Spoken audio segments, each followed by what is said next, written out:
هذا الفيديو ما في تكنيكات، ما في كلام. هذا فيديو حتحل معايا اختبار كامل. الشيء اللي انا انجزته في 3 شهور و3 سنوات يمديك تنجزه في اقل من كذا بكثير.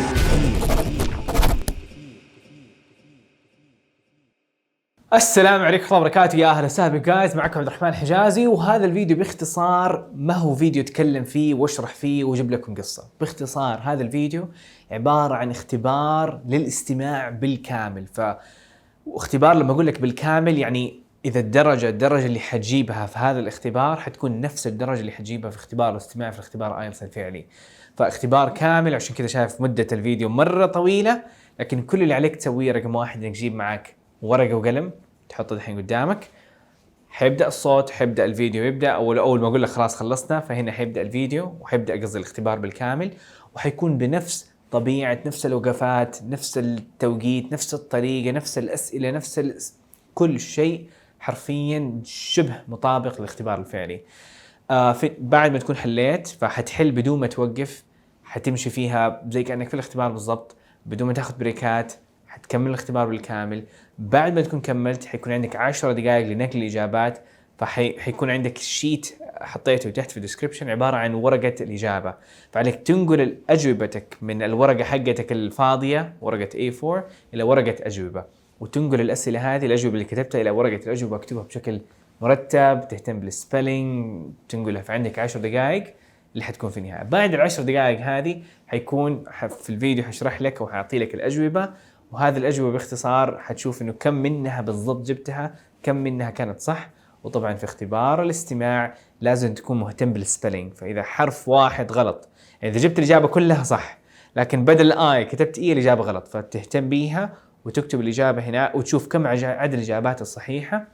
وبعدها بعد ما أوريك الأجوبة حوريك جدول النتيجة، جدول حساب الدرجة، إنه أوكي إذا جبت 20 سؤال صح من 40 سؤال فكم حجيب في الايلتس؟ هل حجيب 5.5 ولا 6.5 الى اخره؟ فالجدول هذاك حيوضح لك وحيقول لك درجتك.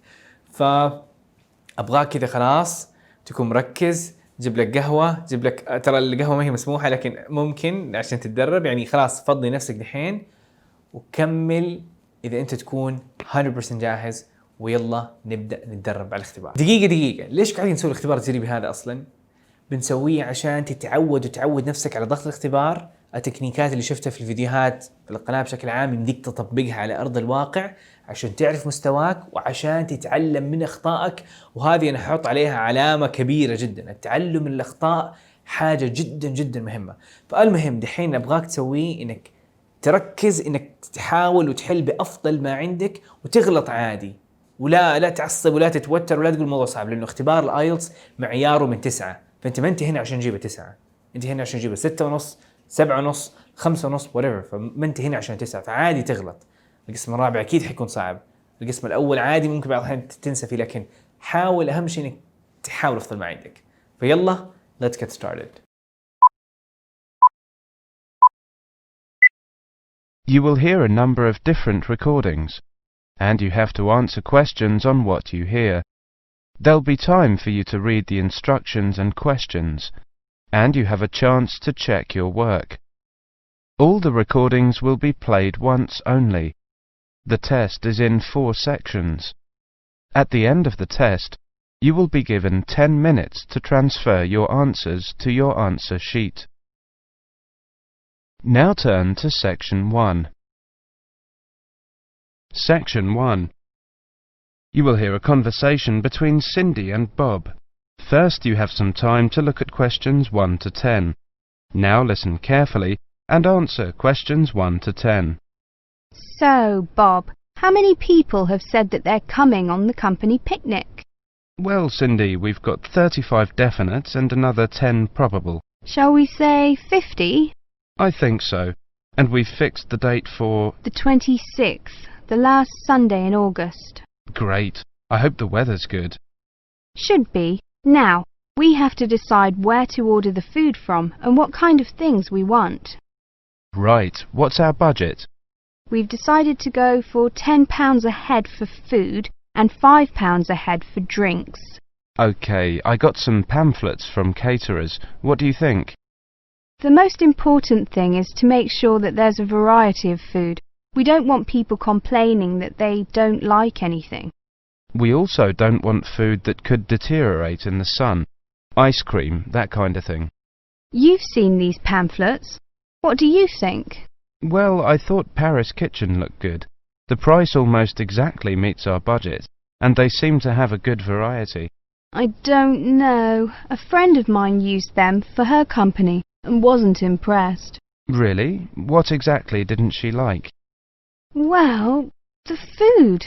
She said the food was good, but not quite the variety they'd expected. The drinks included some wine, which was apparently not very good.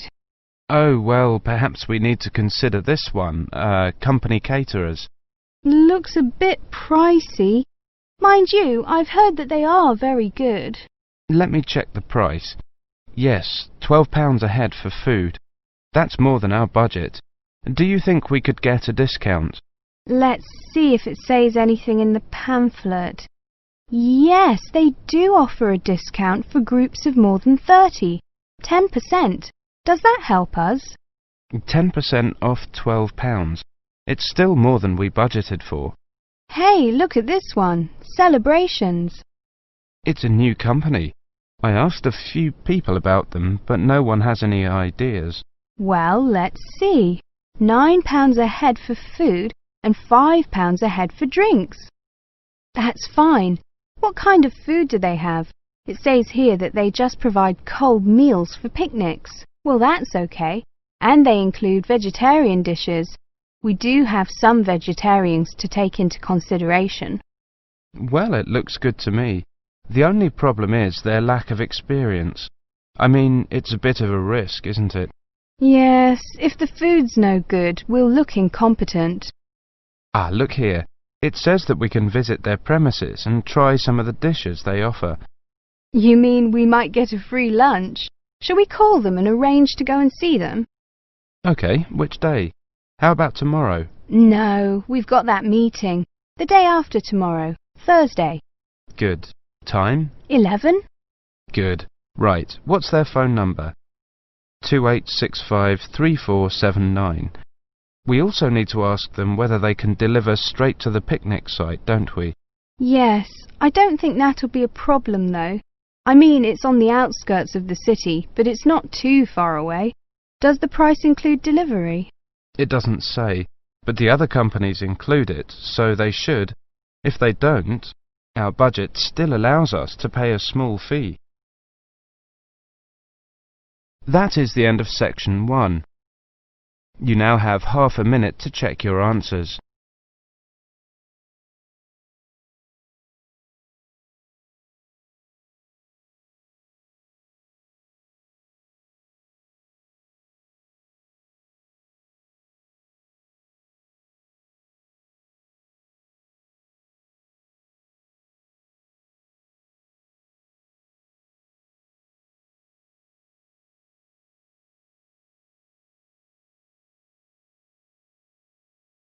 Now turn to section 2.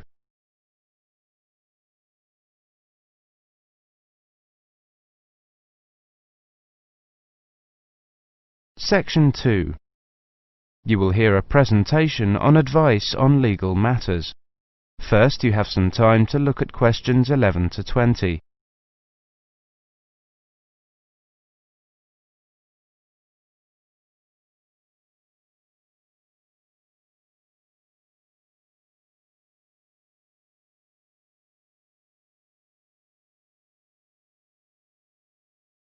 Now listen carefully and answer questions 11 to 20. Good afternoon, everybody. My name is Sally Miller, and I'm here to offer you some advice on legal matters whilst you are studying at this university. Happily, most international students complete their courses without running into any serious legal problems. But if you do find yourself involved in a legal dispute of any kind, ask for help. There are two options. First, contact the students' union or welfare officer. Even if they cannot help you directly, they should be able to advise you where to go for help. The second possibility is to contact the Citizens Advice Bureau in your area. You can find them in the local telephone directory. They will be able to recommend a solicitor if you need one, and tell you if there is a local law centre providing free legal advice. They will also be able to tell you whether you can claim legal aid to help pay for any court and legal fees. Let me give you some basic information about the police. The police have the power to stop and search anyone who appears to be behaving in a suspicious manner. If you are arrested for any reason, even if you know it to be a wrong reason, remember a few very important things. 1. Don't be aggressive. 2. Do not try to bribe the police officer. 3. If you are arrested by plainclothes police officers, ask to see some form of identification. 4. Give your true name and address if the officer asks you to. Lying to the police is a criminal offence. 5. Do not sign any statement until you have received advice from a solicitor. There is always a solicitor on duty at every police station. 6. You will be entitled to make one telephone call. If you use this call to telephone a friend, urge your friend to contact someone from your university or from the Students' Union and get advice about what you should do next. If you find yourself in trouble with the police, it is very important to get professional advice. Contact any of the following: your university welfare officer, the Students' Union at your university, your local Citizens Advice Bureau, a local law centre. If you are found guilty of an offence, it could seriously damage your position as an international student, so be sure to ask for help as early in the process as possible. Remember, obey the local laws. The laws here may not be quite the same as in your own country. Here are a few examples of actions that are illegal here. It is against the law to possess offensive weapons. For example, knives, guns, chemical sprays used for personal defense. Even women are not allowed to carry sprays or other deterrents to protect themselves against possible assault, except for rape alarms. Possess or supply hard or soft drugs. Disturb the peace. This is called disorderly conduct. This means that you can be arrested for being too noisy or rowdy. A few words about drinking. In this country, it is perfectly acceptable for adults to drink alcohol in moderate amounts. For many people, drinking is an established part of their social life. Going out for a drink is how they relax or spend time with friends. If you go to a party or visit people at home in the evening, your host will probably offer you a drink. Often a lot of university social life can revolve around drinking, especially for undergraduates. Do not be surprised if people arrange to meet in a bar, or if events are held in a pub.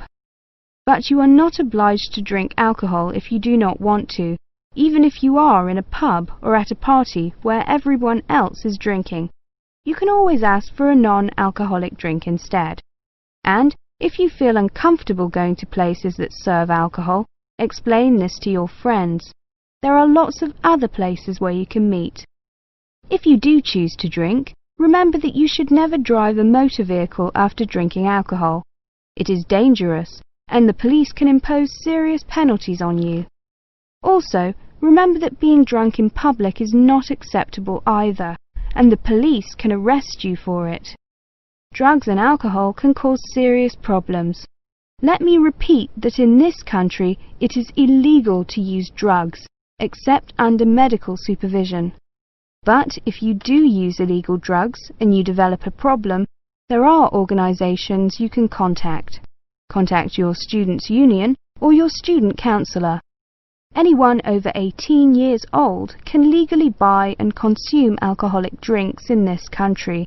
But if you think you might be drinking too much, get help and advice from your student counsellor or your doctor. Again, there are special organisations that can help you with drug and alcohol problems. Contact them. That is the end of section 2. You now have half a minute to check your answers.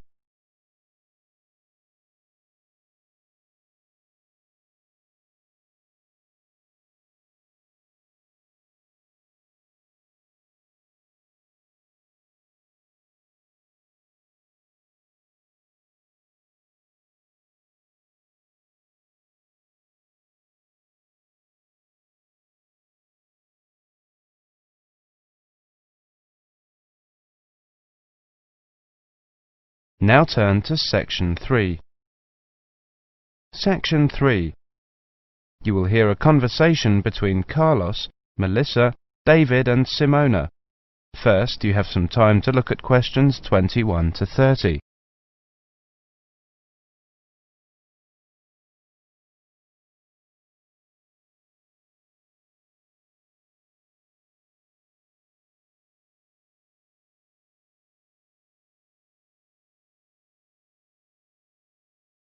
Now listen carefully and answer questions 21 to 30.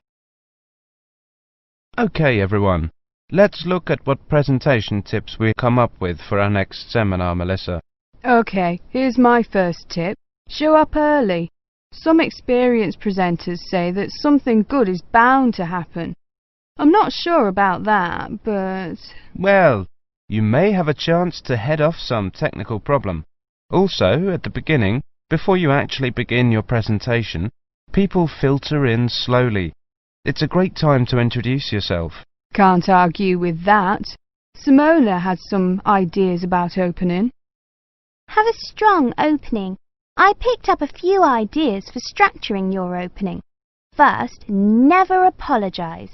If you're worried the presentation won't go well, keep it to yourself and give it your best shot.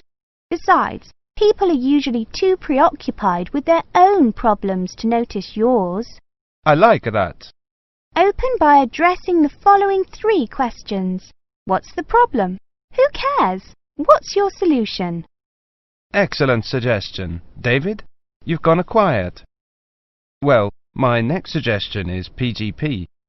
That means that with every subtopic, you should move from the particular to the general and back to the particular. Even though the purpose of a subtopic is to convey the general information, bracing it with particulars is a good way to draw attention and promote retention. I've got another one. This might not be a tip so much as a law. Give everyone at least one piece of paper. A piece of paper is a record from your presentation. People can use that to help recall the details of the presentation, or better yet, to tell others about it. The next tip I have is know your audience. This is, of course, a general piece of advice for public speaking. See if you can find out what styles of information a presentation they are most familiar and comfortable with. Adapting your presentation to those styles will leave fewer barriers to the direct communication of your material. I like that idea. We mentioned possible technical problems before. My next point is that maybe speakers should rethink the overhead projector. Is one really necessary? I think that often is, but I agree with your basic point, Simona. Don't use one just because it's there. Maybe a good tip is to consider carefully what you're putting on your slides. Yes, David, that's a very good point to make. Slide content is, well, you don't want too much, too little. Carlos? Good point, both of you. Another point I have is to respect the audience. Don't condescend by dumbing down your lecture. Show them respect by saying what you believe and what you know to be the whole story. I also have a point about humour. I think that humour is generally good, but be careful with it. Humour in a presentation works best when it actually drives the presentation forward. If you find you're using canned jokes that don't depend on the context of the presentation, eliminate them. David? Maybe, Melissa, but always be very careful about jokes that put down a class of people. If you're going to alienate your audience, do it on the merits of your content. Also, avoid masculine or even feminine pronouns as universals. It can be a nuisance to half the audience. As universals, use the plural they. The Oxford English Dictionary has allowed they as a gender-neutral singular pronoun for years. Thanks, Simona.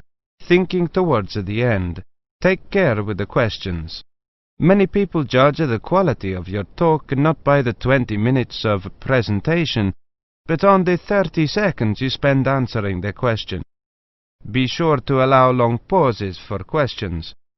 10 seconds may seem like a long pause when you're at the front of the room, but it flows naturally from the audience's point of view. Let people know you believe your material. Speak with conviction. Believing your subject matter is one of the best ways to speak more effectively. Finish early, and something good is almost bound to happen. If nothing else happens, people will be able to leave early, and suddenly they'll have an extra couple of minutes to do things they didn't think they'd get to. People will really like you if you do that. I think we have missed the key point. Practice. Practice over and over and over. If you can, record your presentation. Play it back and watch yourself. You'll discover 1,000 horrible things you never knew about yourself. Now watch it again without the sound. Why are your hands flying around like that? Now listen to it with the picture. Get rid of those ums. Now watch it at twice the normal speed. This emphasizes low-frequency cycles in your gestures. David, those were excellent points. I have one more, something quite simple, but often overlooked. I read that the two most dehydrating things you can do in a modern civilization are live presentations and air travel. I don't know if it's really true, but the message is that the way to stay sharp is to drink lots of water. Take care of your body, especially your voice. If possible, avoid alcohol too. So, we've got to organise these points now. That is the end of section 3. You now have half a minute to check your answers.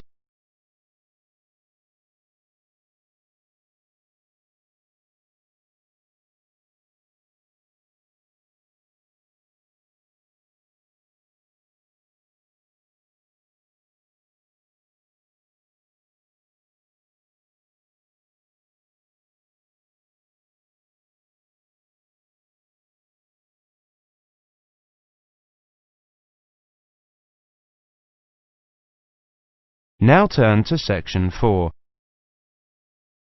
Section 4. You will hear a monologue on the subject of the Celts. First, you have some time to look at questions 31 to 40.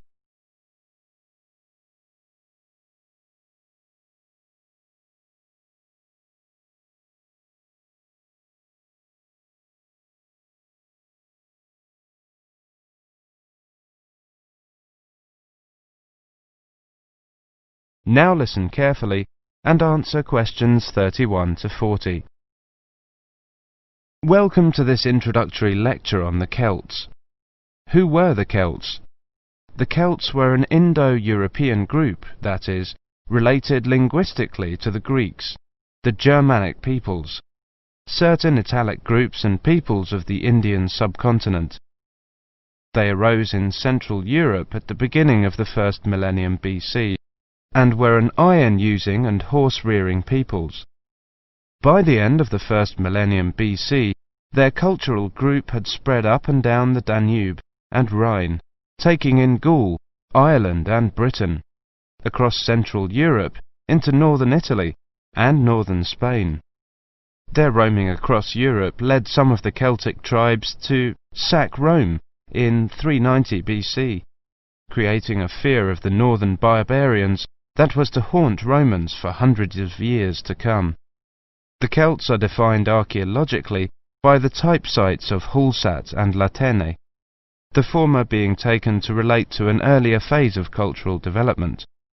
Holstat, an ancient salt mining area, was excavated from 1876 onwards by the Viennese Academy of Sciences, and provided the first classification of the prehistoric Celts.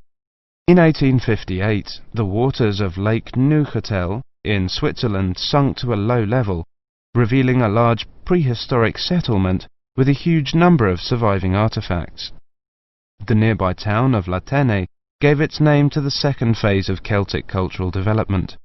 However, please note that these phases overlap through time and are defined according to geographical area. Let's look at each of these, taking the Hallstatt first. Holstat culture is characterized in 4 stages. A and B were during the Late Bronze Age, from about 1200 to 700 BC. C was in the Early Iron Age, from about 700 to 600 BC. D was from about 600 to 475 BC. The Hallstatt culture spanned Central Europe, with its centre in the area around Hallstatt in central Austria. There were two distinct cultural zones, the eastern and the western. At the start of the period, long-distance trade was already well established in copper and tin, the basic requirements for manufacture of bronze. From about 700 BC, trade in iron also became established. The Hallstatt area also already controlled the trade in salt, crucial when there were few other means to preserve food. Control of these two crucial trade goods, iron and salt, provided the basis for the accumulation of wealth and influence. From 800 BC, some burials of rich people can be identified in Central Europe, with grave goods such as wheeled wagons and iron swords. Hallstatt C saw the construction of fortified hilltop settlements to the north of the Alps. These had burial mounds holding very high-quality goods, such as vehicles and expensive imported treasures. By the time of the Hallstatt D period, these increasingly extravagant burial mounds were clustered around a few major hill forts to the southwest of the region. This suggests a development and a concentration of wealth and social power, possibly based on the development of Massilia, present-day Marseille, as a Greek trading port. The expansion of luxury trade brought greater opportunities for profit and helped to create an increasingly stratified society, with the development of a wealthy nobility. Over the period from 1846 to 1863, 1,000 graves were found at Hallstatt, with an astonishing range of artifacts, including clothing and salt mining equipment, as well as weapons, jewellery, pottery, and imported bronze vessels in the chieftains' graves. The Latine Era was the time of Celtic expansion and migration, and the time of formation of the myths. The Latine culture is named after the site in Switzerland where it was first discovered. The Latine people were those known to the Romans as Gauls, originally found in an area from eastern France to Bohemia. The Latine culture spread rapidly from about 400 BC. The Latin Celts settled in Spain in 450 BC, in northern Italy in 400 BC, invaded Rome in 390 BC, invaded Greece in 279 BC, invaded Galatia in modern Turkey in 270 BC. By 200 BC, they occupied the lands that are now Britain, the Netherlands, Brittany, Belgium, Germany and Switzerland. There is much debate over how much of the expansion into Britain was achieved through invasion and settlement, and how much was the expression of cultural transfer that accompanied trade and reflected the commonality of kinship and language of many tribes. There is little evidence for actual migration of Latin people into Britain. Nevertheless, it does appear that the Latin culture was more militarily focused than the Hallstatt one. The Latin graves across Europe hold iron weapons, swords and spearheads, and wooden shields, as well as everyday items such as razors, yokes, cauldrons and jewellery. That is the end of section 4. You now have half a minute to check your answers.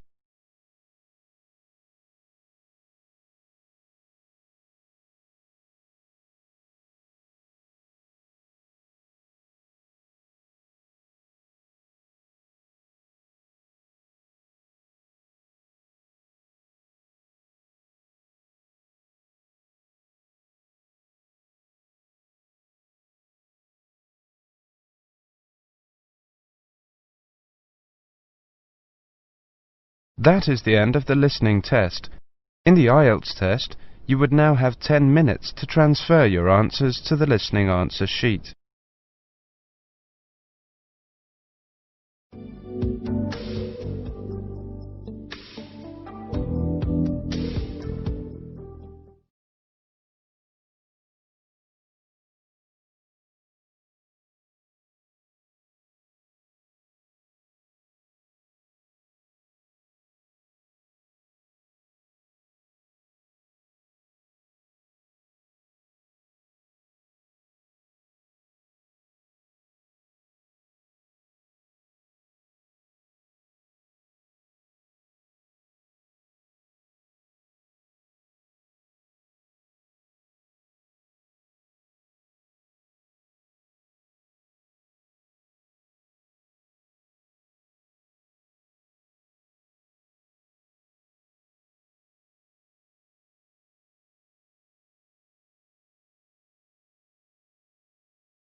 amazing job، ما شاء الله عليك. خلصت اختبار كامل استماع. ترى انا صراحه افرح للناس اللي يسووا اختبارات تجريبيه. حتى احد يرسل لي عبد الرحمن دوبي خلصت اختبار تجريبي، لأن الموضوع ما هو سهل. هو عباره عن يحتاج مجهود، يحتاج تركيز، يحتاج هذاك الشجاعه انه الواحد فعلا يخلص الاختبار. فاول شيء انا بقول لك انه الف مبروك انك سويت حاجه صعبه، انجزت شيء فعلا معظم الناس يخافوا منه يتهربوا منه. فهذه اول حاجه، يعني بقول لك هذا لوحده انجاز. الانجاز الثاني انه دحين اكيد انك سويت اغلاط، هذا انجاز انك تتعلم من اغلاطك. فدحين بعد كم ثانيه راح اوريك الاجوبه، وهذه الاجوبه ابغاك تقارن اجابتك باجابه الموجود، واذا كان عليه سلاش معناها هي كده او كده، فسلاش معناها او. فممكن بعض الأحيان إجابتين تكون صح، لكن معظم الأحيان هي إجابة واحدة اللي تكون صح. ولازم تتأكد من السبيلينج والكابيتال سمول والأس والجمع والمفرد. فإذا حرف واحد فيه غلطة أحسبه غلط، لا تغشش نفسك. فخليك عادل مع نفسك، أجلس الورقة اللي كتبت فيها الأجوبة، قارنها وحط الأجوبة وشوف، واللي جبته صح عد كم عدد الإجابات الصحيحة وكم عدد الإجابات خطأ. طبعا الأسئلة من 40 سؤال، فشوف كم الصح اللي جبته.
طيب كذا انت عرفت عدد الاجوبه صح. طبعا اول شيء طبيعي نغلط.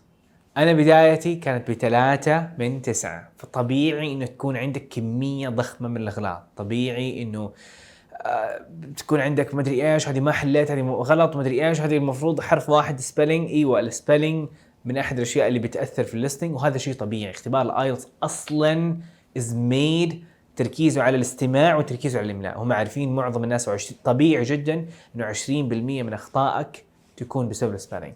فاذا كان اكثر من كذا ايوه عليك تهتم وتركز على اداه الاملاء. حط لك من الديسكربشن اداه تطوير الاملاء وتكتب اكثر واكثر واكثر حتتطور.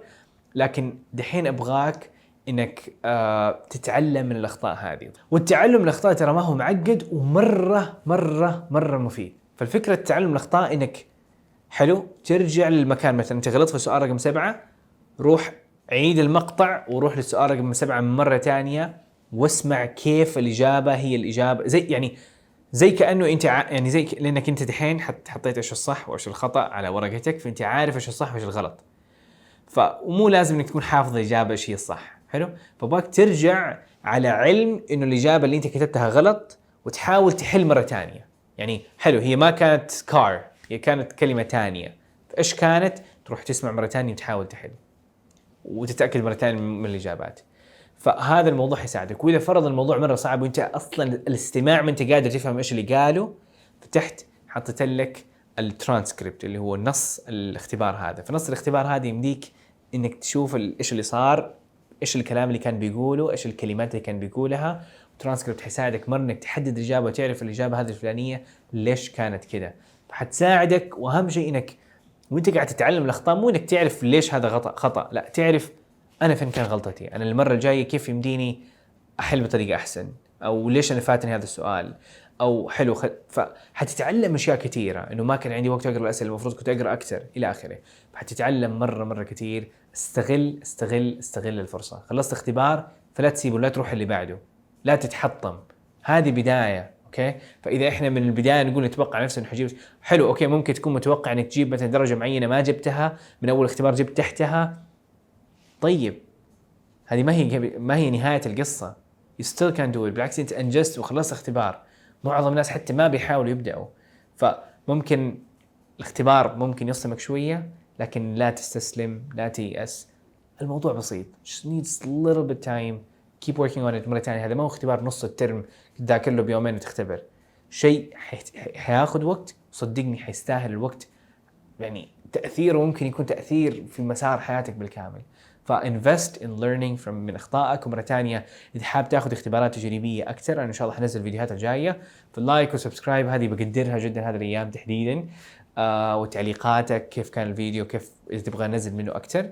ولكن إذا حبيت إنك بشكل عام تروح تشوف فيديوهات أكثر واختبارات أكثر، عندك الموقع حطيت لكم تحت ieltsonlinetest.com. فيب، أشوفك على خير. سبحانك اللهم وبحمدك، نشهد أن لا إله إلا أنت، نستغفرك ونتوب إليك.